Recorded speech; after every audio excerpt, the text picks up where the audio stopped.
Nós iniciamos o nosso evento do programa Segundas Acadêmicas da Faculdade Souza Marques. É uma grande honra, né, estar aqui com vocês. Alguns alunos estão a caminho aqui do campus, outros estão, né, com outras atividades. Sejam todos bem-vindos.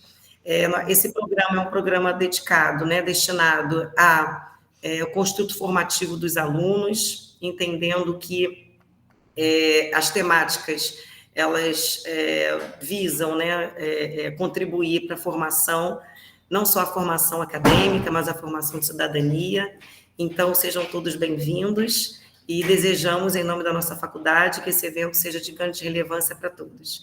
Professora Maria Verônica, por favor. Então, boa noite a todos e a todas. Eu agradeço mais uma vez, não é, a professora Kétia Kellen Araújo da Silva por ter aceitado o convite de estar conosco nessa noite de hoje para tratar de um tema totalmente atual, não é? Inteligência artificial na educação, e sobre o qual ela tem amplo domínio, afinal é uma pesquisadora, não é, da área. Eu vou pontuar só alguns aspectos da formação da professora, e acho que ao longo da apresentação dela, ela vai demonstrar exatamente toda a sua competência, o seu conhecimento na área de educação, em especial na área de tecnologia educacional. Ela é atualmente professora da Escola de Guerra Naval, é colaboradora na Universitat Aberta de Catalunha, no Master Universitário em Educação e TIC.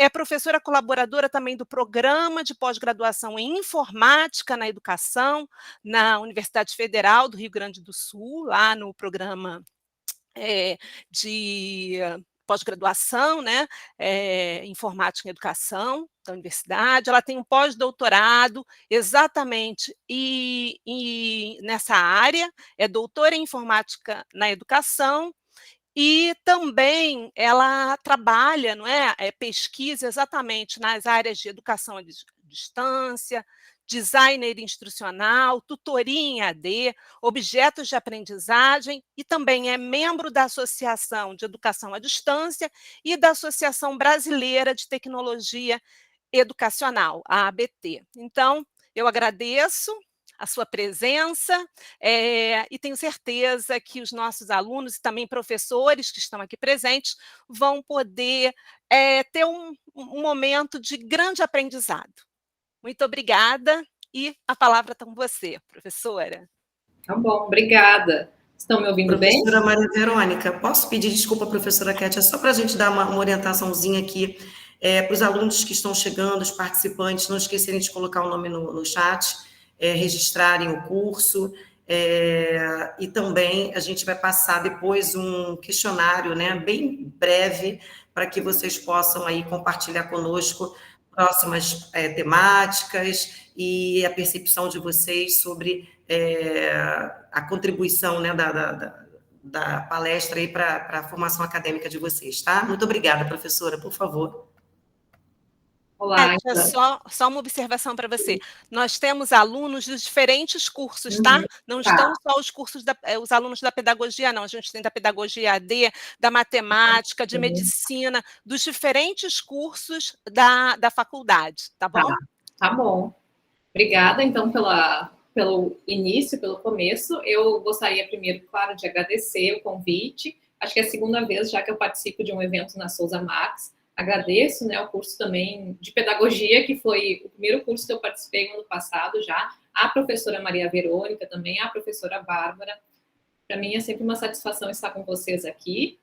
E, bom, já fui apresentada, então, vocês já viram, eu trabalho atualmente na Escola de Guerra Naval, vinculada à Marinha, e também ao programa de pós-graduação, e no setor de educação à distância, onde eu trabalho com algumas disciplinas voltadas para a educação e tecnologia. E eu sou natural de Porto Alegre, da Universidade Federal do Rio Grande do Sul, onde eu fiz a minha graduação. Sou pedagoga, inicialmente, então minha primeira formação é pedagogia. E sempre fui trabalhando ao longo desses anos, ainda na graduação, com pesquisa na área de tecnologias, num no Núcleo de Tecnologia Digital Aplicada à Educação, que é vinculado à URGS, e eu ainda tenho vínculo com o núcleo, e ao longo dos anos eu vim trabalhando sempre com a tecnologia, voltada para a educação, competências digitais. Agora, sobre inteligência artificial, é um tema muito novo, realmente. O ano passado eu escrevi um capítulo sobre competências digitais e competências específicas para a inteligência artificial, é um capítulo de um livro que está disponível, posso depois deixar o link. E então eu comecei a estudar um pouco mais sobre inteligência artificial, eu fiz algumas oficinas, existe muita coisa sobre esse tema, ele é um tema muito crescente, ele é novo, e ele também gerou muita ansiedade e também medo, quando a gente começou a perceber realmente o potencial, e quando a gente, principalmente quando foi lançado o ChatGPT, em 2022, lá em novembro de 2022, então parece que houve aquela mudança, né? Uma quebra, como a gente fala na educação, uma quebra de paradigmas, como a gente gosta muito de falar, porque a gente está diante de algo muito inovador, algo inteligente, né? Porque inteligente ao mesmo tempo é artificial. Mas será que realmente é inteligente? Até que ponto a gente pode entender o que é inteligência artificial? E aí, muitas dúvidas surgiram. Será que a gente vai perder os nossos empregos? O professor, principalmente como hoje nós estamos aqui, mais voltados para a educação, o professor vai ser substituído? Essa é uma questão que todo mundo se pergunta, né? Quantas coisas vão mudar com essa ferramenta, ou já mudaram? A gente percebe isso na sala de aula, percebe no nosso próprio uso das ferramentas também. Os alunos, eles estão copiando ou estão criando seus trabalhos? Será que a gente consegue analisar isso? Como é que eu vou saber se isso é uma cópia ou não, um trabalho que foi entregue? Se eles usaram realmente para realizar suas atividades, de que forma foi utilizado? Então, muitas pessoas em diferentes áreas, elas começaram a desenvolver também um certo pânico com isso. E até negar o uso da inteligência artificial. Só que isso não vai fazer parar o processo de desenvolvimento dessas inteligências artificiais, das ferramentas. Elas continuaram. Então, de novembro de 2022, quando foi lançado o ChatGPT, a gente já tem muitas ferramentas e já tem muita inovação em relação à inteligência artificial. Então, a cada dia surgem novas ferramentas, a gente já tem o ChatGPT 4, já tem o Gemini, já tem outras ferramentas generativas, eu vou explicar um pouquinho mais sobre isso adiante. E essas versões vão continuar sendo desenvolvidas, mesmo que a gente negue o uso delas. Então, eu sempre falo, a gente tem que experimentar, tem que usar. Eu acho que essa é uma das situações, uma das questões que eu trago hoje aqui nesse nosso encontro. Eu vou tentar fazer uma apresentação aí de uns 40 minutos para que depois a gente possa discutir ou realizar perguntas. Mas eu fico pensando, e nós, né, como professores, educadores, qual é o nosso papel hoje frente a todas essas inteligências artificiais, ferramentas que existem, e o que a gente pode fazer com isso e como? Então, é sobre isso. Eu não tenho todas as respostas, eu também tenho muitas perguntas, mas eu acho que algumas coisas eu posso hoje apresentar para vocês, de descobertas que eu fiz, de testes que eu venho realizando. Não vou entrar muito na questão das competências digitais, eu vou tentar falar um pouco sobre o que é inteligência artificial de forma geral e depois entrar nas generativas, mas eu acho que a gente juntos aqui eu posso tentar ajudar a responder algumas dessas questões. De repente trazer alguns insights, entender um pouco mais o que é IA, que ferramentas a gente pode utilizar, o que já existe. Então, eu vou passar aqui para o nosso roteiro. Então, eu penso, primeira coisa, que é a inteligência artificial de uma forma mais dinâmica, passo para artificial generativa, o impacto dela na educação e algumas conclusões. Eu não estou vendo, então, se alguém quiser fazer algum comentário, pode, de repente, abrir o microfone, eu acho, porque eu não estou... Como eu estou na apresentação aqui, eu não consigo ver o chat. Não sei se vocês estão comentando alguma coisa no chat.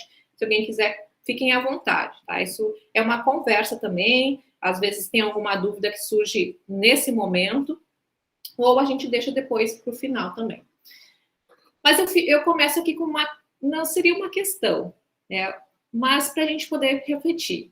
Quando eu estava montando essa aula, no final de semana, dei uma revisada, eu até postei isso. Então, eu deixei, acho que aqui, deixa eu ver, eu deixei aqui a minha rede social, o Instagram, então eu faço algumas postagens sobre educação à distância, até eu estou ao vivo lá. Eu estou compartilhando um pouco da fala de hoje com quem também me segue. Mas uma questão, o que é artificial é improvável que seja inteligente e o que é inteligente não será artificial. Isso para a gente pensar. O que realmente é artificial e o que é inteligência. Quem é da educação, quem é das licenciaturas, estuda muitos processos de construção de conhecimento. A gente sabe, tem todo aquele processo, não é algo fácil. O desenvolvimento, olha como ocorre o desenvolvimento desde a infância, desde o nascimento, e a gente continua ainda desenvolvendo, construindo conhecimento ao longo da vida. Hoje a gente já tem o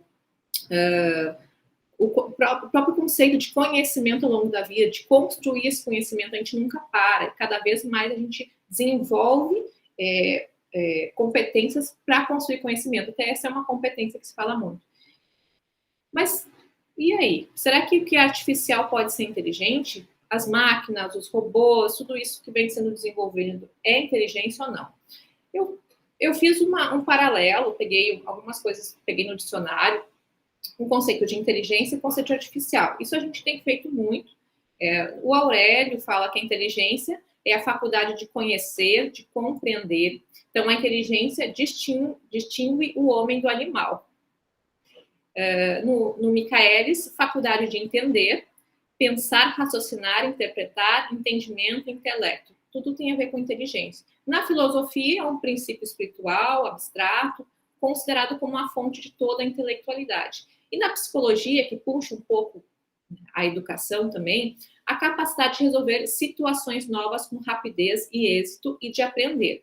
A gente está mais vinculado ao aprender, para que essas situações possam ser bem resolvidas. Então, esse é o processo de inteligência. O artificial, no dicionário no Aurélio, é aquilo que é produzido não pela natureza, mas por uma técnica. E, pelo Michaelis, produzido por arte ou indústria do homem e não por causas naturais. Então, a gente tem duas coisas aqui. Realmente, talvez o que é artificial não é inteligente e o que é inteligente não é artificial. Alguns conceitos. Então, a inteligência artificial, o que é o conceito assim, de uma forma mais simples para a gente conseguir entender? É aquele conjunto de tecnologias que são capazes de realizar ações que classificadamente eram consideradas exclusivamente humanas. Então, eu coloquei essas imagens aqui, esses desenhos, porque quando a gente pensa nisso, o que a gente gostaria que um robô fizesse? Aí eu trouxe algumas imagens aqui relacionadas a tarefas mais técnicas de casa. Quem é que não queria um robô para arrumar a casa, para deixar tudo sempre limpo? Então, quando a gente pensa muitas vezes, porque a gente tinha uma ideia, há algum tempo atrás, de que essa inteligência não seria tão desenvolvida rapidamente.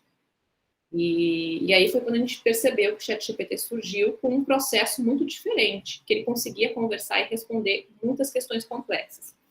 Mas então a inteligência artificial é isso, são tecnologias capazes de realizar ações que eram consideradas exclusivamente do homem. Alguns conceitos de alguns autores sobre a inteligência artificial. É o estudo de como fazer os computadores realizarem coisas que no momento as pessoas fazem melhor. Então, tem alguns conceitos que já estão mais antigos, então a gente percebe esse primeiro conceito. É um estudo de como fazer os computadores realizarem coisas que no momento as pessoas fazem melhor. Será que esse conceito ainda está... Será que algumas inteligências artificiais fazem coisas melhores que o ser humano em alguns termos? É uma área e pesquisa que investiga formas de habilitar o computador a realizar tarefas nas quais, até o momento, o ser humano tem desempenho melhor. Então, percebam que todos os conceitos falam que, até o momento, o ser humano faz melhor, mas agora, essa inteligência artificial, esse mecanismo, ele pode fazer melhor. É um estudo do comportamento inteligente, homens, animais e máquinas, e a tentativa de encontrar formas pelas quais esse comportamento possa ser transformado em qualquer tipo de artefato por meio da engenharia. Então, é uma área, mas o que mais hoje se classifica aqui é que é uma área da computação que estuda como simular comportamento inteligente usando métodos computacionais.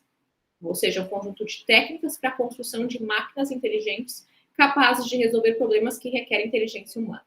Então, alguns conceitos. Então, a gente vai de alguns conceitos mais iniciais, anteriores, até hoje a área da computação que estuda como simular o comportamento inteligente. Aqui o que eu trouxe é uma timeline. Eu não vou entrar muito todos esses detalhes, isso é muito interessante. Se vocês forem para a internet, vocês vão achar muito sobre isso. Eu destaco alguns pontos só nessa linha do tempo da inteligência artificial, que é o teste de Turing, de 1950. Aqui, nessa linha do tempo, começa em 1950, mas a gente tem estudos anteriores da inteligência artificial. Uma das aulas que eu dou atualmente é só sobre toda a parte histórica da inteligência artificial, que eu não vou entrar aqui hoje, mas a gente tem muitos estudos, tem inclusive como o homem tentava enganar realmente com a máquina. Enfim, não vou entrar em todos os detalhes, mas o teste Turing foi a primeira, aqui em 1950, quando se começou a pensar e a entender o que é inteligência artificial. E, em seguida, a gente tem aqui uma linha bem constante, até 2017 ali, mas o que eu queria mostrar para vocês não sei se alguém já assistiu, mas tem um filme que fala muito, é bem interessante, que é justamente sobre o teste Turing, porque o teste é justamente isso, para que se possa entender se aquela máquina é inteligente ou não. Então, vai fazendo perguntas. Então, são duas pessoas, que não, na verdade, são duas pessoas e uma máquina, um computador. Eles não sabem quem é quem, eles vão conversando. Então, esse filme aqui, que é o Ex-Machina, que é um filme já antigo, já tem uns 10 anos ou mais, ele é um filme que faz esse teste de uma outra forma. Então, é um filme muito interessante. Quem não assistiu, eu indico assistir, para que possa entender um pouquinho melhor como é esse processo. Claro que esse filme é uma ficção científica, e como toda ficção científica tem uma perspectiva de inovação, de mudança, tem questões sociais também nesse filme muito fortes. Então, eu gosto muito da ficção científica, então tem muito material interessante. E quando ao mesmo tempo, todo esse processo da ficção e de entender um pouco essa percepção das máquinas, que causa um pouco de medo às vezes. E a gente tem... Então, na linha do tempo, assim, não vou entrar muito em detalhes sobre isso, mas o teste Turing é o primeiro, 1950.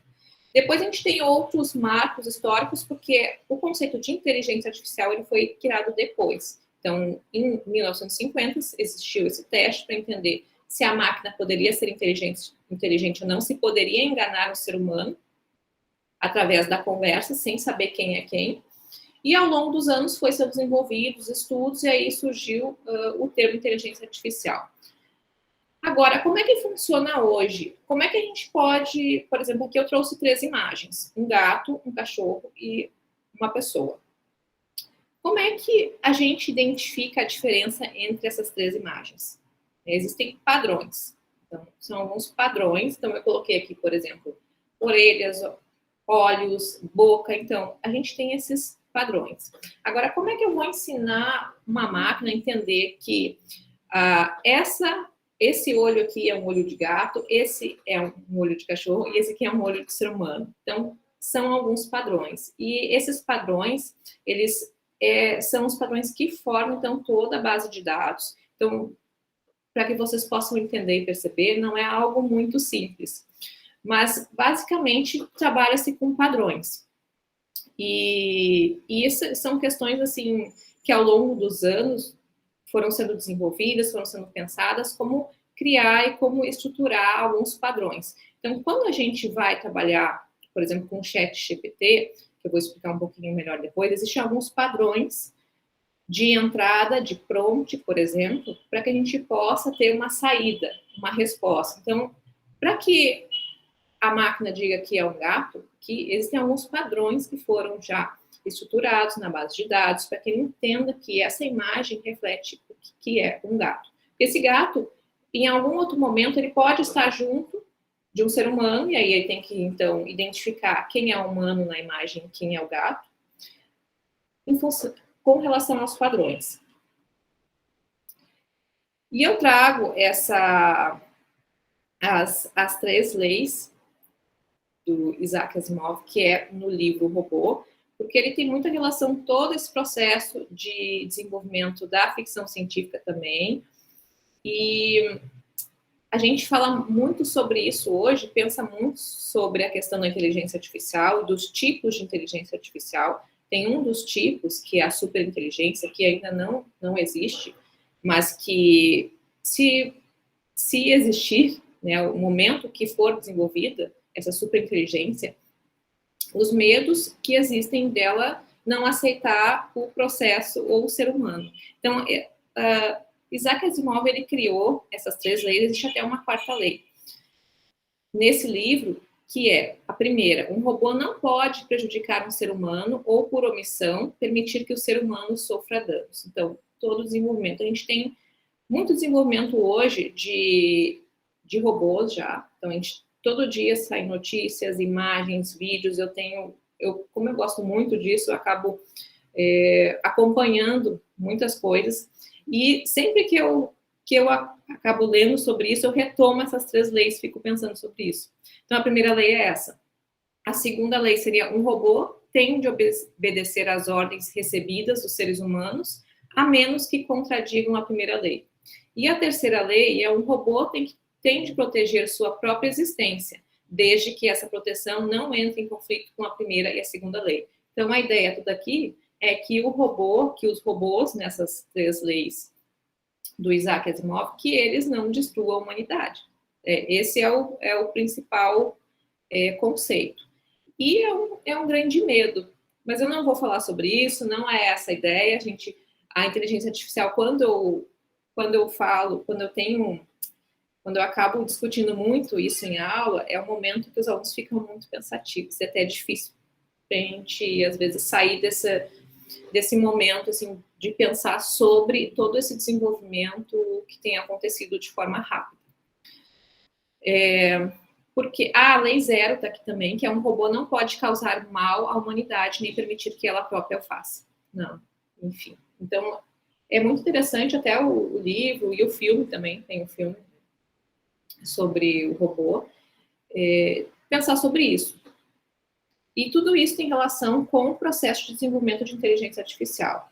Agora, como é que hoje a gente pode dizer que isso foi impulsionado? De que forma? A gente tem 3 grandes fatores que impulsionaram hoje o desenvolvimento rápido desse processo de inteligência artificial, que foi o aumento da potência de hardware, a acumulação de dados graças à internet, ou seja, todos os dados que existem hoje na internet, e a gente cria muitos dados todos os dias.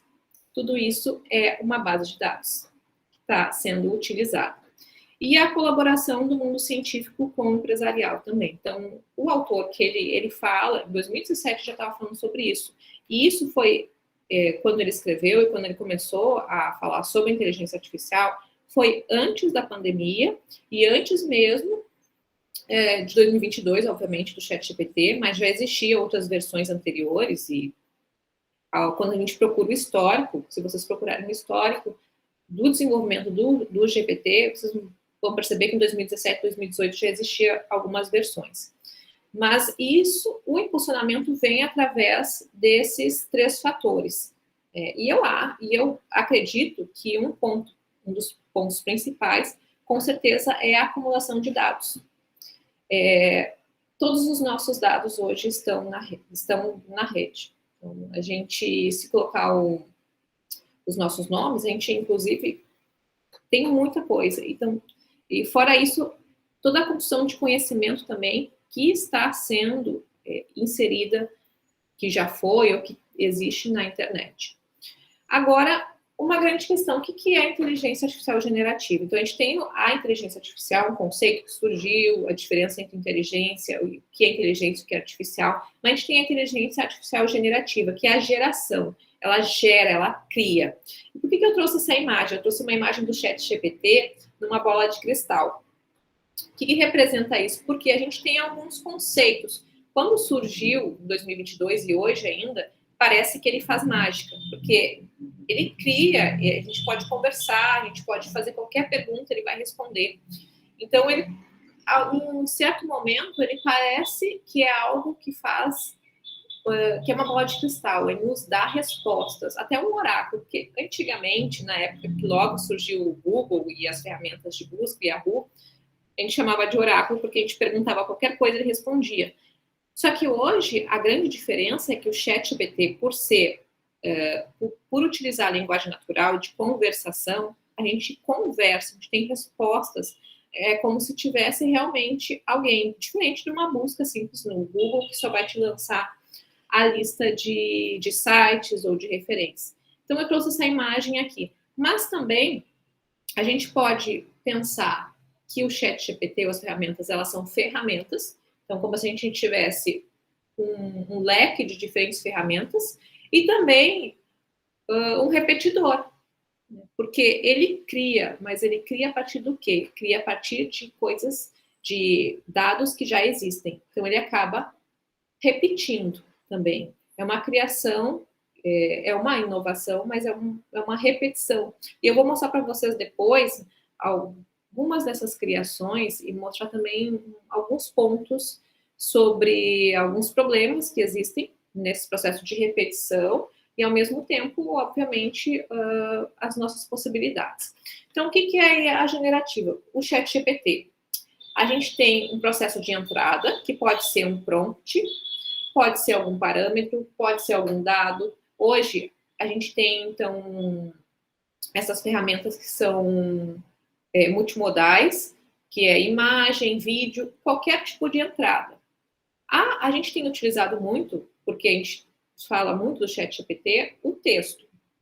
Mas o Gemini, que é o concorrente do ChatGPT, ele já aceita imagem, já aceita vídeos. O ChatGPT, por enquanto, são prompts, que é o prompt escrito, realmente é um comando. Eu tenho que dar uma entrada com um comando. E esse comando tem que ser bem feito. Então, por isso que sempre, hoje se fala muito sobre, eu tenho que aprender a fazer perguntas, mas não só perguntas, eu tenho que aprender a organizar o pensamento de uma forma de solicitar ao ChatGPT, porque é uma conversa.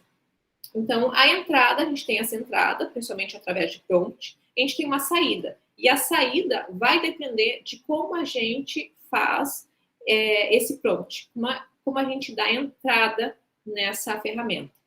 Eu vou dar algum exemplo depois de um que eu utilizei e a gente só vai aprender utilizando, mexendo na ferramenta.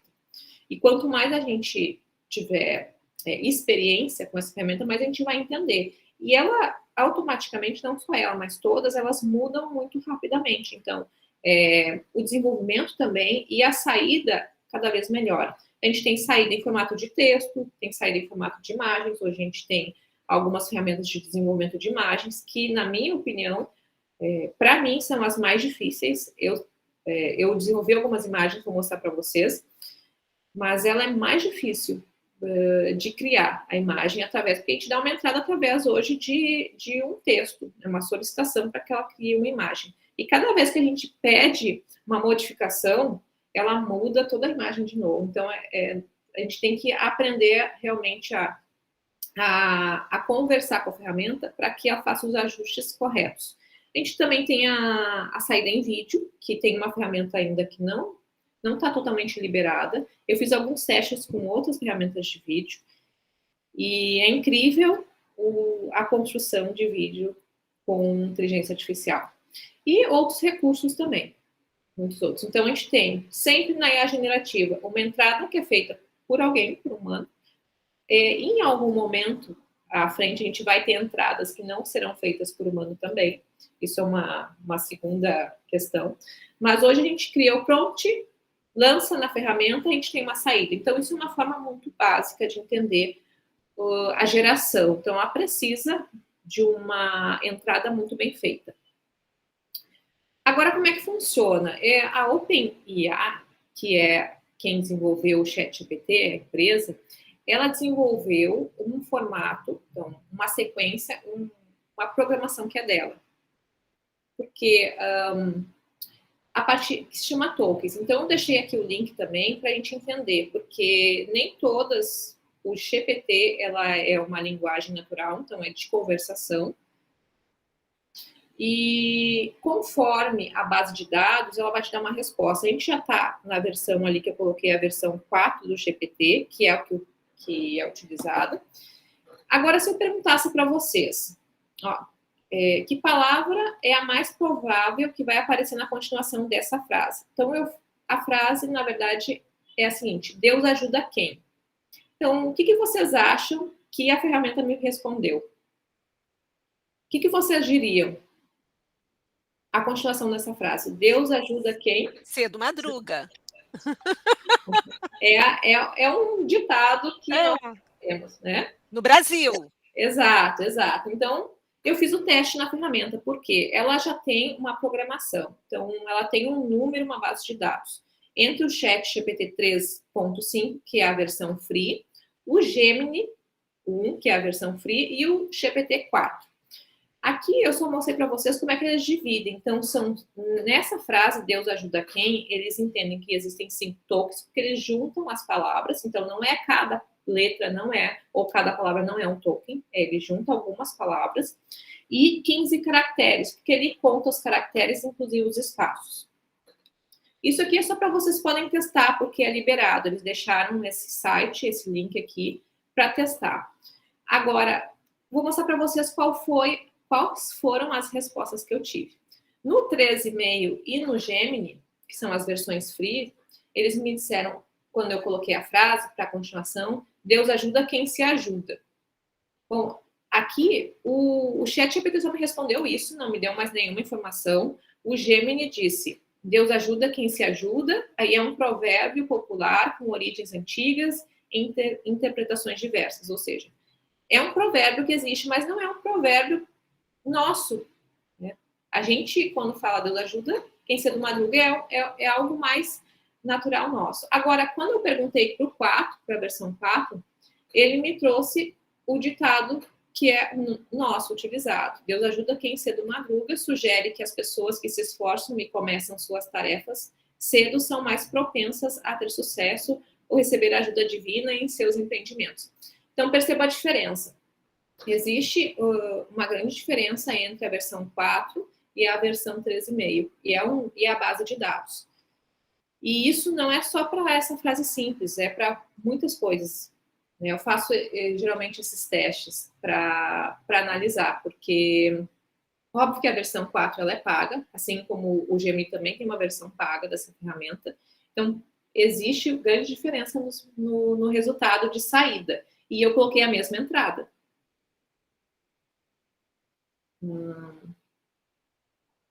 Deixa eu ver aqui. Pronto. Agora eu fiz uma outra pergunta para a versão 3,5 do ChatGPT e para a versão 4. Perguntei quem é Katia Kelly, que eu vou mostrar para vocês depois uma situação engraçada que aconteceu. Então, a versão 3,5 disse que pode ser uma pessoa específica, conhecida em um determinado contexto, mas não tem informações sobre ela até janeiro de 2022. Então, aqui que é a grande questão. Por que o 13,5, a base de dados dele é até janeiro de 2022? Já a versão 4, ela está atualmente com uma base também capturando através da internet. Então, o que se fala, que tem se falado, que até 2021, janeiro de 2022, na versão que é 4, ele não é mais isso. Ele está pegando atualmente todas as bases de dados e não tem um tempo determinado. O Gemini também, só que eu vou mostrar para vocês depois. O Gemini se fala que ele também, atualmente, ele pega na internet os dados atuais, ele não tem essa versão até 2021, mas ele não é, assim, as respostas não são tão precisas quanto a versão 4. Já a versão 4, ele pegou... disse que eu sou uma acadêmica brasileira especializada, então ele já fez um texto a partir das referências da internet. Então, o 13,5 não sabe quem eu sou, não tem nenhum dado meu, nem de antes de 2022. Já a versão 4 consegue fazer essa busca e essa análise com mais precisão. Então, quais são as ações de sucesso que hoje a gente tem com uma inteligência artificial generativa, que são essas inteligências, essas ferramentas que desenvolvem, que criam. Então, a gente pode realizar muitos tipos de tarefas diferentes. O que é interessante delas é que a linguagem é natural, então a gente não precisa aprender uma linguagem de programação específica, a gente usa a nossa linguagem. As respostas costumam se ajustar às nossas necessidades, dependendo de como a gente faz a entrada, e elas combinam conhecimento ao seu alcance de forma surpreendente. Então, assim, é muito surpreendente as respostas. Então, é interessante fazer vários tipos de testes, fazer várias perguntas para ir entendendo como é que ela responde e entende. E uma coisa interessante também, que eu não expliquei antes, que é, quando a gente faz uma pergunta, a primeira pergunta, por exemplo, para uma ferramenta ChatGPT ou Gemini, ele responde e ele, então, acumula aquela resposta ali, ele guarda, e a segunda pergunta que a gente fizer na conversa, ele já vai ter aquela outra base de dados. Então, ele não retoma a pergunta, não retoma o conhecimento anterior, ele vai se acumulando daquilo que a gente vai entrando, vai dando as entradas. Não precisa instalar software específico, a gente usa através da internet, e é disponível a partir de um navegador, ou integrado ao editor de texto. Então, hoje a gente tem diferentes ferramentas em várias, por exemplo, no editor de texto, no Word, no Canva, quem usa Canva tem já a parte do uso da IA. Então, todas as ferramentas hoje já estão inserindo de alguma forma inteligência artificial. E-mail. E aí a gente começa a pensar. Elas podem criar e-mails, elas podem criar trabalhos, elas podem... Será que realmente tudo isso tem... como é que a gente vai fazer para entender qual é o nosso papel hoje como educador, se a gente recebe alguns trabalhos, se a gente não sabe se foram escritos pelo aluno ou por uma ferramenta dessas. Gerador de imagem. Aqui eu trouxe alguns exemplos que eu criei essas imagens. Eu levei as duas primeiras aqui, imagens. Eu quis criar uma imagem de alguém que corre, tem um cachorro e está no Rio de Janeiro. Tá? Sou eu. Tentei criar, só que eu fiquei 2 horas conversando com o ChatGPT, quer dizer, com o DALL-E, que o DALL-E é integrado ao ChatGPT. 2 horas para desenvolver essas imagens. Eu não sei, óbvio que eu não conseguiria desenvolver essas imagens se não fosse pela ferramenta.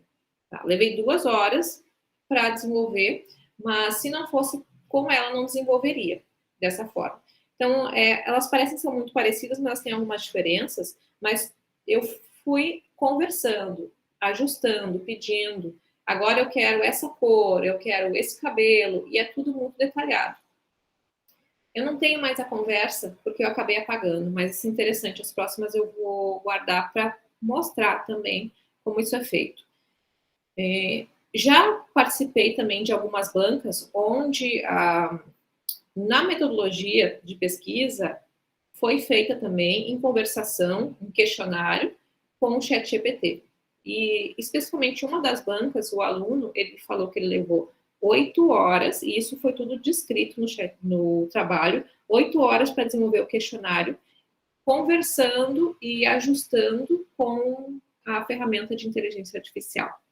E as outras 2 imagens aqui também foram criadas pela ferramenta DALL-E. Eu ia inserindo o que eu queria, porque como ele já tinha a base de dados, ele já sabia quem era eu, já tinha toda a minha especificação que eu tinha feito antes, eu só solicitei. Então, a segunda imagem, essa aqui, que é que eu estou na frente do computador, ela já foi mais fácil. É que na época eu não estava com tantas luzes, então por isso as minhas imagens aqui estão com o cabelo mais escuro.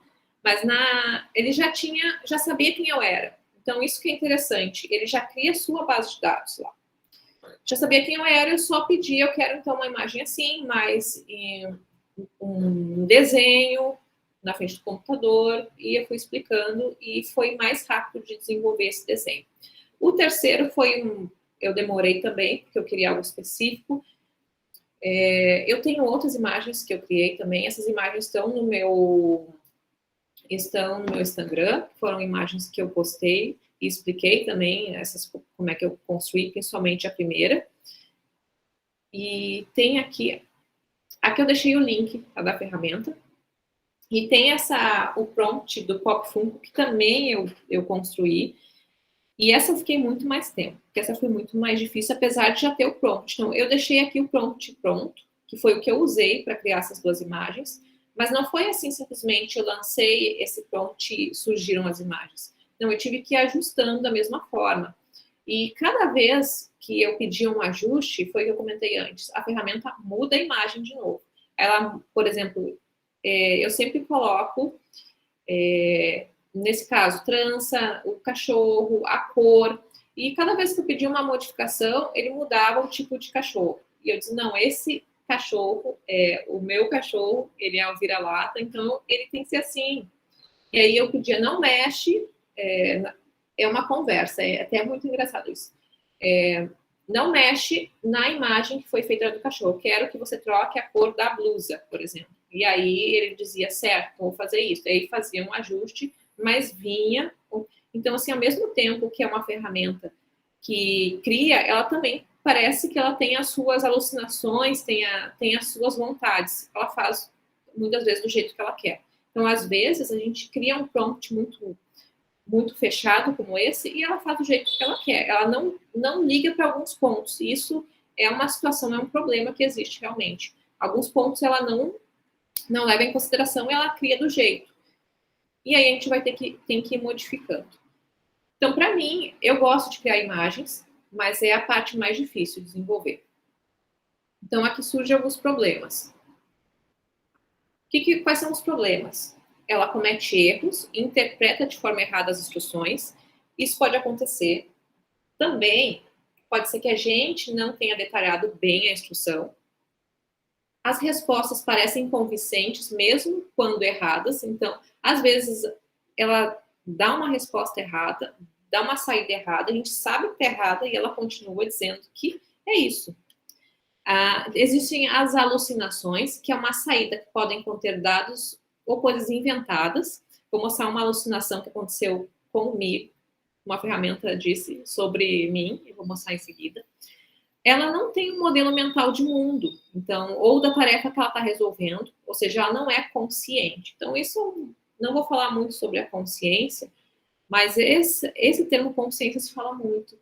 Então, ela não é consciência do que sabe ou do que não sabe. Então, será que um dia as máquinas vão ter consciência? Isso é uma outra discussão. E a qualidade da resposta, da saída, depende muito das instruções recebidas. Então, ela depende do prompt feito, bem feito. Então, uma das atividades que a gente faz muito é a criação de prompt em sala de aula. A gente pode, com os alunos, criar qual é o melhor prompt, qual foi a melhor saída em relação a isso, a uma imagem, a uma atividade, a uma pergunta, e fazer comparações. Então, essa aqui é uma ferramenta que eu deixei o nome aqui, Perplexity, que é uma ferramenta de inteligência artificial, também de conversação, tem muitos dados, ela busca dados, principalmente acadêmicos, e eu fiz a mesma pergunta. Eu participei de uma oficina em fevereiro sobre algumas ferramentas, depois eu até vou deixar o link do professor que deu a oficina, que ele é ótimo, e ele trabalhou com a gente essa ferramenta. E disse, vamos perguntar. Então, perguntem quem são vocês, por exemplo. Então, eu perguntei quem é a Katia Kellen, a mesma coisa. Porque a gente sempre gosta de perguntar. Quem nunca colocou o nome no Google para saber o que aparece. Só que ele pegou as minhas fotos, aqui, as fotos que estão na internet, na rede, e disse que eu era uma atriz brasileira conhecida por meu trabalho na televisão e no teatro. Ela já atuou em diversas produções, incluindo novelas, peças teatrais.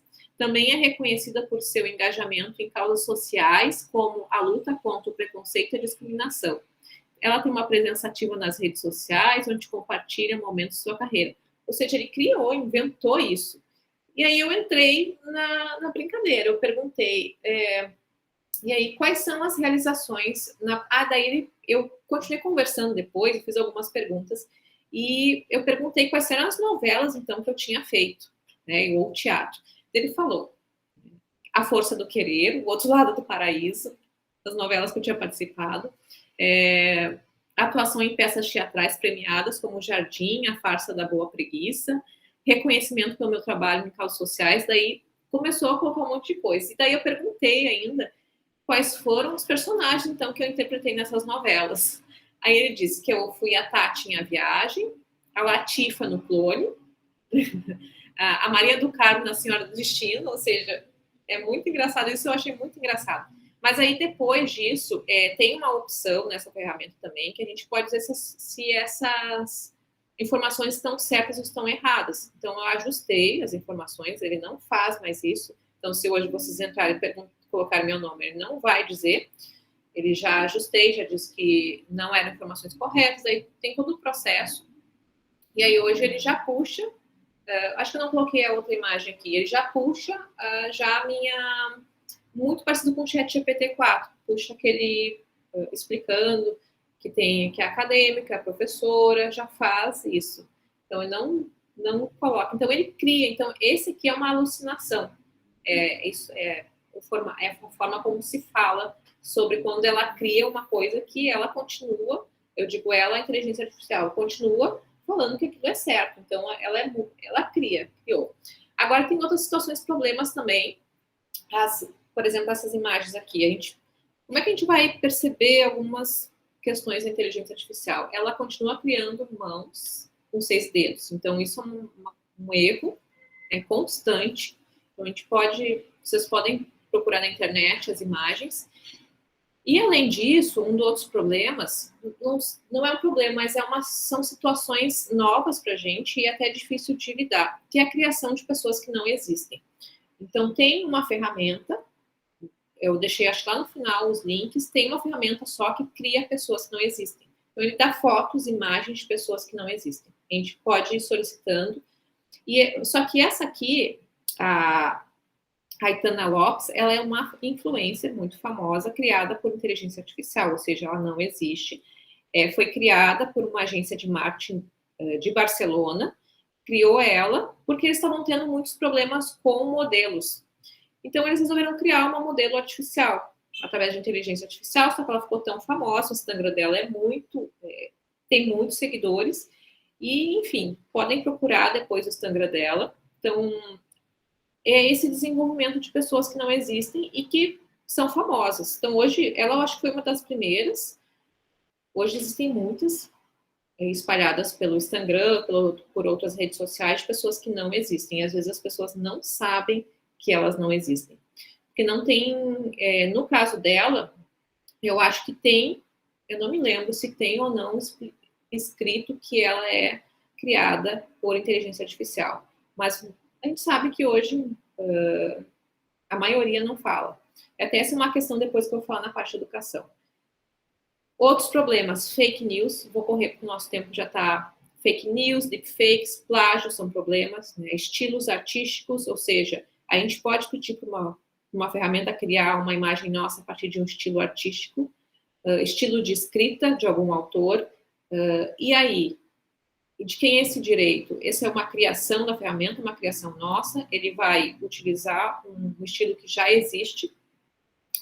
Eu fiz o teste, eu peguei um texto e pedi que ele, por exemplo, reescrevesse aquele texto no estilo de um autor específico.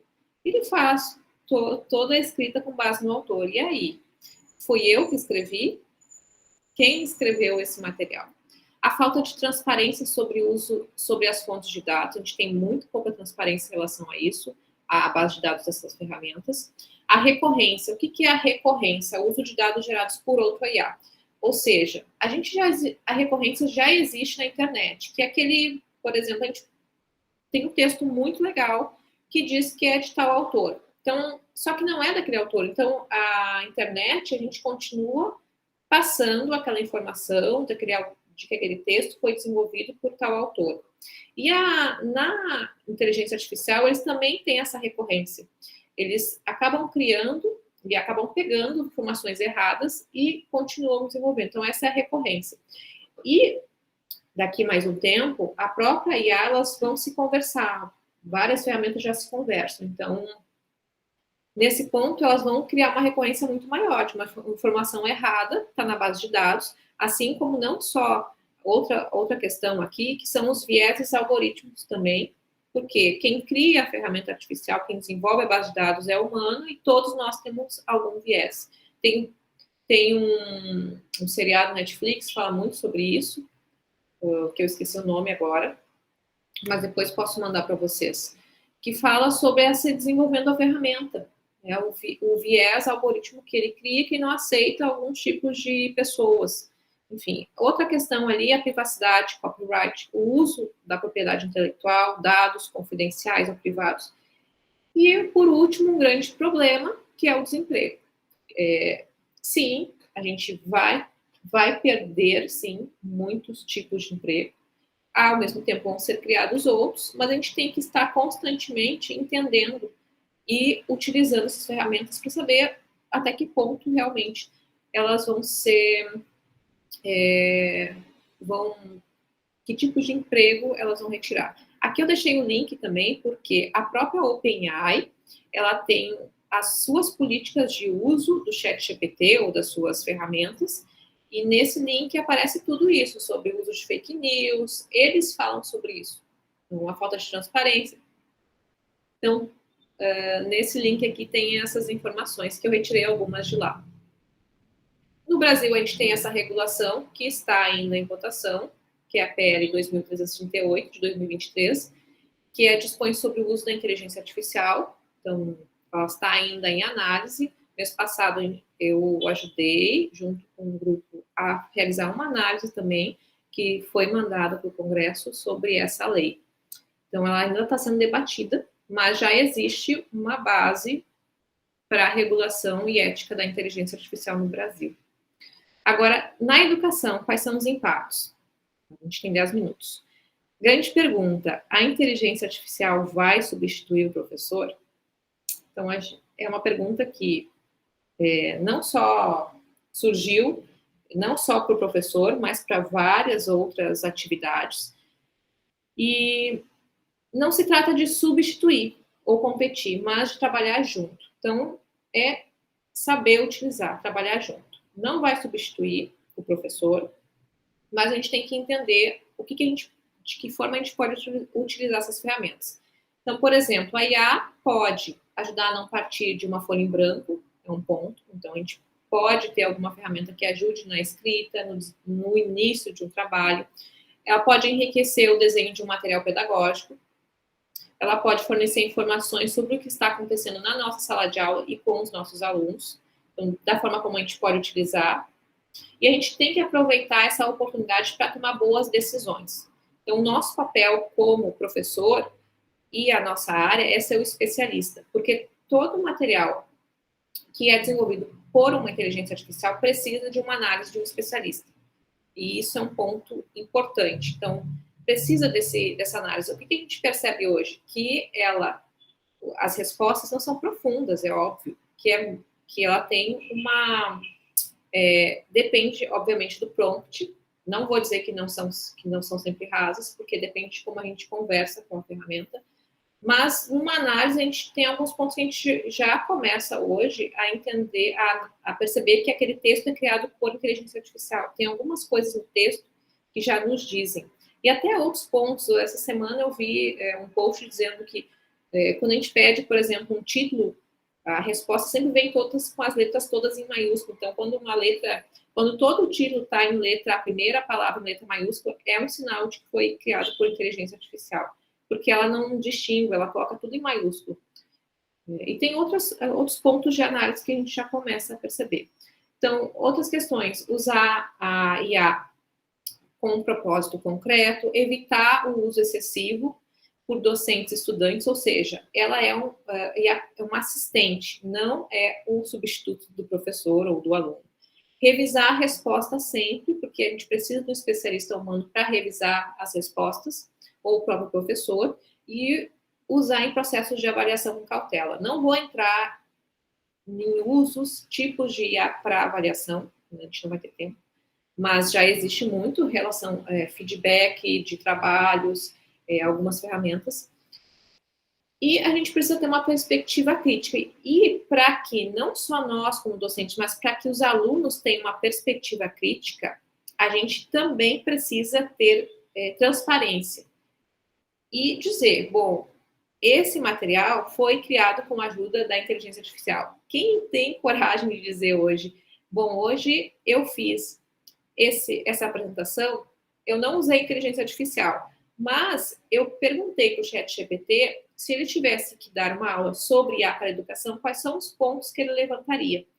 E ele levantou alguns pontos, nenhum eu tratei aqui, eu poderia ter trazido, até esqueci disso. Mas eu geralmente tenho perguntado, se você vai falar sobre tal, o que hoje é interessante falar sobre isso? Mas, ao mesmo tempo, tem que ser avaliado por um humano. Agora, será que isso é uma transparência que eu acho que não está acontecendo ainda? E de dizer, olha, eu desenvolvi parte desse material usando o ChatGPT, ou o DALL-E, ou essa imagem foi criada por inteligência artificial, porque, na verdade, não é que a inteligência artificial criou. Eu dei a entrada, eu dei aquilo que eu queria que a ferramenta fizesse. Eu fui orientando, é um trabalho em conjunto. A gente vai ter muitos trabalhos de pesquisa científica, metodologias, formas, questionários, que já estão sendo desenvolvidos assim. E isso tem que ser explicitado no próprio trabalho. Então, como docente, para que os alunos tenham uma perspectiva crítica, é importante fazer isso também. Aqui eu coloquei uma notícia que Harvard colocou uma inteligência artificial como professora de curso, ou seja, é uma tecnologia que eles desenvolveram semelhante ao ChatGPT da própria universidade, e ela está respondendo, dando alguns feedbacks para os alunos. Sobre, por exemplo, aqui, sobre design de programas, explicar mensagens de erro. Esse aqui é específico para, se não me engano, para um curso de computação. Então, eles já estão usando um tutor, um chat, um GPT, que é a base, né, da conversação de linguagem natural, para esse curso, para responder perguntas de alunos à distância. A gente já tem, então, a base criada.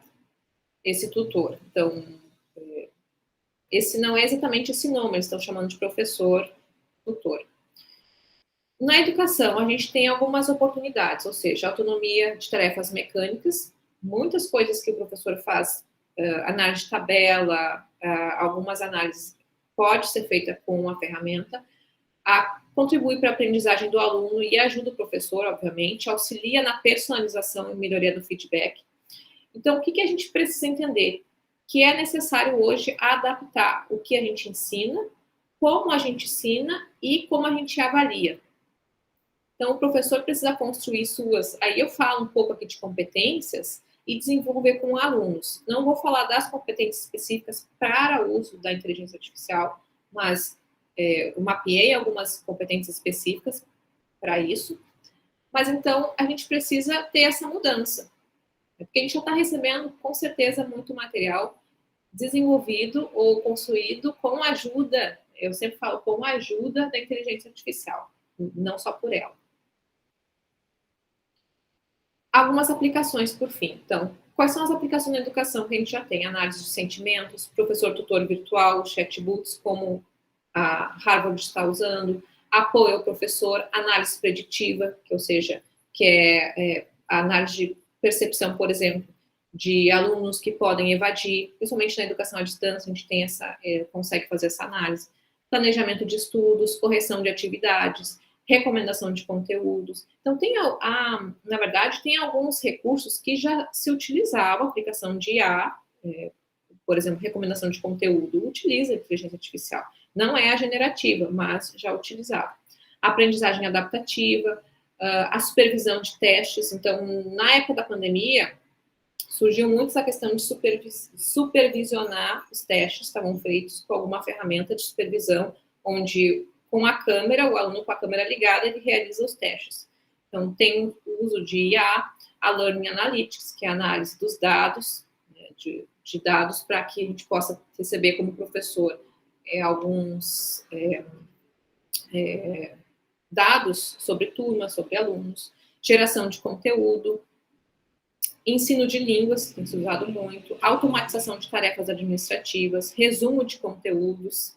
Então, resumir conteúdos é uma tarefa que hoje a gente pode passar em alguma ferramenta.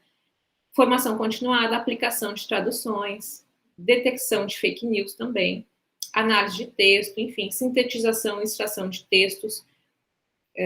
o chat PDF, que é um tipo também de chat para análise de textos em PDF, construção de prompts. Isso aqui, na verdade, é uso na educação para uma atividade, que eu comentei antes, construir prompt com os alunos sobre algum,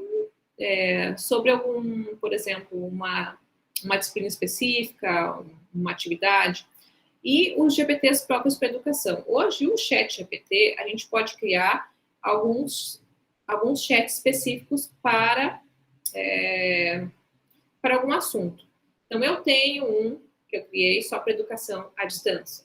Então, eu tenho outro para competências digitais, porque eu crio dentro do ChatGPT específico para alguns assuntos. E eu coloco na base de dados dele materiais que ele pode utilizar para referenciar. São alguns testes que eu fiz, eu tenho usado, e isso isso são coisas para oficinas. Se um dia vocês quiserem, a gente pode trabalhar com uma oficina específica de ChatGPT, criação de base de dados, de criação de GPTs especificamente, como eu criei com a minha imagem, para a criação de imagens, já com a base de dados que eu gostei, o prompt que eu acho que ficou melhor para mim. Então, é muito mais fácil hoje criar imagens, porque ele já tem já tem assim a minha estrutura. Aqui eu deixei alguns links de IAs, de várias outras de ferramentas. Aqui eu destaquei 3. Na verdade, não são IAs. Aqui o Futurepedia, ela é um site que tem muitas ferramentas.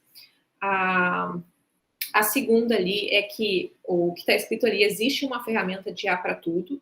Então, nesse site, vocês podem, como se fosse uma biblioteca de ferramentas, esses 2 sites. E a gente pode escolher várias ferramentas ali para testar. Então, não existe só o ChatGPT, não existe só o Gemini, existem muitas ferramentas hoje desenvolvidas. E esses 2 sites é onde vocês podem encontrar. No segundo, existe uma ferramenta para tudo. Ali vocês podem colocar qualquer coisa, solicitar uma ferramenta para criação de pessoas que não existe, ferramenta para desenho, ferramenta para vídeo, ele vai dar uma ferramenta diferente.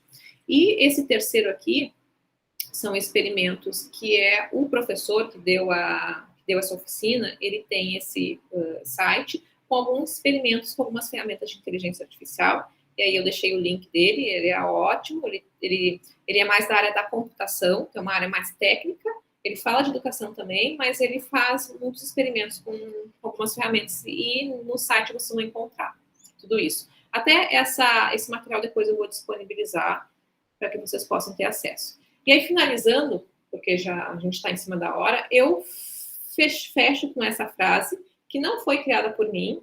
Eu pedi para o ChatGPT uma frase que fechasse a minha apresentação de hoje. O que ele diria para vocês, para os professores que querem usar a inteligência artificial? E ele me respondeu isso. À medida que exploramos o futuro da educação com a inteligência artificial, encorajo todos vocês, futuros educadores, a abraçar as possibilidades que a IA oferece com um espírito crítico e inovador, garantindo que utilizamos essa poderosa ferramenta para ampliar o acesso à educação, personalizar a aprendizagem e enriquecer nossas práticas pedagógicas, sempre com o compromisso de manter a ética e a equidade no coração de nosso ensino. Então, essa foi a mensagem que ele deixou hoje para fechar essa aula sobre inteligência artificial, que foi uma aula muito rápida, mas eu espero que vocês tenham aproveitado e fico à disposição para perguntas. Foi ótimo, Kétia, foi ótimo, professora. Eu, pelo menos, aprendi muito. Aprendi muito hoje. Então, mas o que a gente vai, infelizmente, a gente não vai conseguir fazer as perguntas. O que eu vou. Por quê? Porque os alunos eles saem agora para a aula. Tá. Uhum.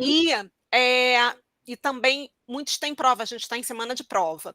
Mas aí o que eu vou pedir? Aqueles que desejarem, mandem para a gente, né, para o meu e-mail ou da professora Bárbara, né, o e-mail institucional, vou colocar agora aqui, as perguntas, que aí a gente encaminha depois para você, né? Claro.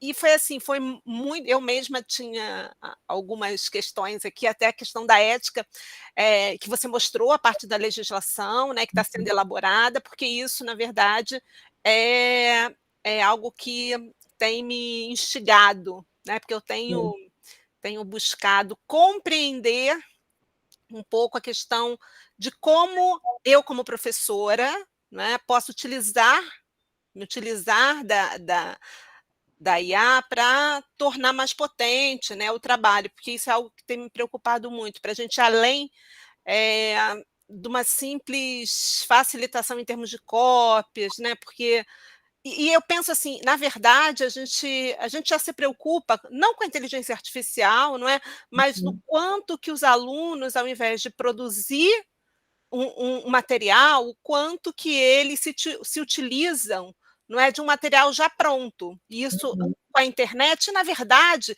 eu lembro de quando eu era criança que a gente usava a enciclopédia Barça, que nada mais era do que um dado, né, uma informação que está ali coletada e a gente, enquanto aluno, ia muitas vezes ali e copiava, né?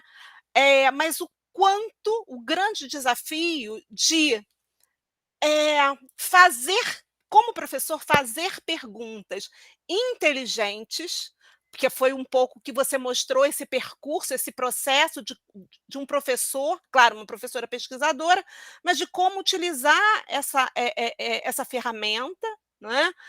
Mas de uma forma crítica e consciente. E aí, nós, como professores que formamos professores, o que precisamos fazer com os nossos alunos, como é que nós precisamos trabalhar com os nossos alunos, para que eles também aprendam a utilizar de forma crítica e ensinar. Porque uma coisa que tem me preocupado muito, e isso fica muito claro na sua apresentação, tudo que a inteligência artificial nos devolve, né, a não ser quando ela tem alucinações, é baseado numa grande base de dados que está ali.